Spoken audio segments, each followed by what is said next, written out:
பூஞ்சோலை மாணவர்கள் அனைவருக்கும் வணக்கம். இன்னைக்கு நம்ம மாநிலங்களவையோட சிறப்பு அதிகாரங்களை பார்க்க போகிறோங்க. ஸோ 2 அதிகாரங்கள் முக்கியமானது. 249 ஒன்று, 312 ஒன்று, 2 அதிகாரங்கள் முக்கியமானது. ஆக்சுவலாக 249 என்ன சொல்லும் அப்படின்னா, இப்போ மத்திய பட்டியல், மாநில பட்டியல், பொதுப்பட்டியல் அப்படின்னு சொல்லிட்டு இருக்குது. இப்போ மாநில பட்டியல் மட்டும்தான் சட்டம் இயற்ற முடியும்.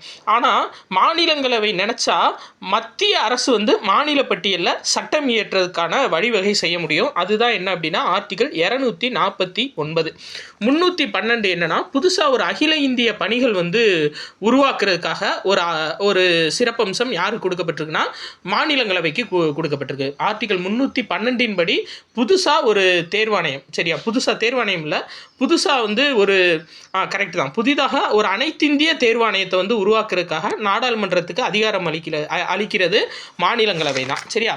அது போக இது ரொம்ப முக்கியமான ஒரு இன்ஃபர்மேஷன். மாநிலங்களவைக்கு அதிகமான உறுப்பினர்களை அனுப்பக்கூடிய மாநிலம் எது அப்படின்னா உத்தரப்பிரதேசம், சரியா. 31 உறுப்பினர்களை மாநிலங்களவைக்கு அனுப்புவாங்க.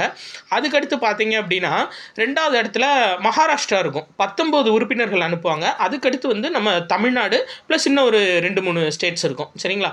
ஸோ அதிகப்படியான உறுப்பினர்களை மாநிலங்களவைக்கு அனுப்பக்கூடிய மாநிலம் எது அப்படின்னா உத்தரப்பிரதேச மாநிலம். ஸோ ஒரே ஒரு உறுப்பினர் அனுப்பக்கூடியது சிக்கிம், நாகாலாந்து. இது ஒரே ஒரு எம்பியை மாநிலங்களவைக்கு அனுப்புவாங்க.